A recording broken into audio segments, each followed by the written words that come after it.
Siempre he escuchado gente toda orgullosa que dice: mi caballo va a la voz. Y no sabéis lo perjudicial que es eso. Empezamos. Yo soy Gema Caballo Caballo y hoy hablaremos de caballos que obedecen con la voz. Se llaman ayudas lo que utilizamos para comunicarnos con el caballo. Existen las ayudas naturales, que son las que aplicamos con nuestro cuerpo, piernas, manos, asiento y peso, y están las artificiales, que son la fusta y las espuelas. La voz es una ayuda natural, pero más bien para comunicarte con el caballo pie al suelo, ya que carecemos de las demás ayudas naturales cuando no estamos encima de él. Pie al suelo, solo nos podemos comunicar con el caballo mediante la voz y el lenguaje corporal. Yo no estoy diciendo que la voz sea mala para montar. Es buena cuando empiezas a domar los potros, para que asimilen las ayudas con lo que le estás pidiendo con la voz. También es buena si en un momento determinado tienes que ayudarte de la voz, pero puntualizo, ayudarte. Eso quiere decir reforzar las demás ayudas. Por todo lo demás es mala por 3 razones. Nos inutiliza como jinetes. Los caballos que obedecen a la voz no lo hacen de una forma correcta para su salud.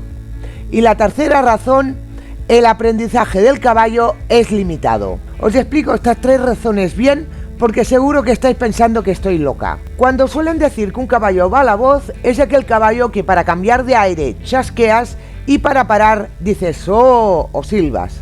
Seguramente los jinetes de estos caballos, ¿para qué esforzarse en aplicar las ayudas correctas del cambio de aire y la parada si el caballo ya lo hace solo? A eso me quiero referir, a que inutiliza el jinete. Un caballo, cuando hace una transición al trote o al galope, tiene que hacerla correctamente para que su dorso se vaya musculando y aprenda a meter los posteriores, y para ello existen las ayudas, para comunicar al caballo cómo queremos esta transición. Y la parada exactamente lo mismo. Aquí os dejo un vídeo para que veáis la diferencia entre una transición mal hecha y bien hecha. Ahora bien, si un jinete no aplica ayudas para cambiar de aire, ¿cómo sabrá el caballo para qué sirve cada ayuda? Por ejemplo, si queréis enseñarle que el caballo vaya de costado, o sea, cesiones o apoyo, ¿cómo lo podréis enseñar? El caballo no sabrá qué significa la presión de una sola pierna a la vez que aguanta la rienda exterior. O cómo enseñar al caballo a incurvar su columna en un círculo, ya que si esta gente ejerce presión con la pierna interior, el caballo quizás escape hacia adelante porque no os entenderá. He escuchado a muchos jinetes chasquear para que el caballo trote o galope, pero nunca he escuchado a un jinete decir piafé y el caballo piafe sin ninguna clase de ayuda más que con la voz. Os voy a poner un ejemplo para que entendáis lo del aprendizaje del caballo. Un perro, cuando lo llamas, puede venir. Podemos decir que ese perro obedece a la voz, pero ¿cómo le enseñes a sentarse solo utilizando la voz?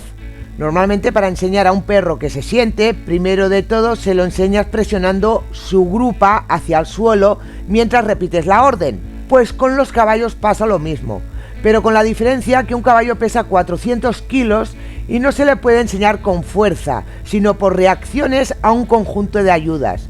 Ayudas que con caballos que van a la voz no conocen, por lo tanto no reaccionarán a ellas correctamente. De hecho, en los concursos de doma clásica está penalizado si el jinete utiliza la voz en algún momento, ya que dichos concursos se basan en comunicación con el caballo a través de nuestras ayudas corporales. ¿Cómo acostumbrar a un caballo que va a la voz que obedezca a las ayudas? Primero de todo, esos jinetes tienen que aprender las ayudas correctas. Y después, estoy pensando en que esto ya lo explicaré en otro vídeo si algún miembro del canal está interesado en saberlo. ¡Hasta la próxima, caballistas!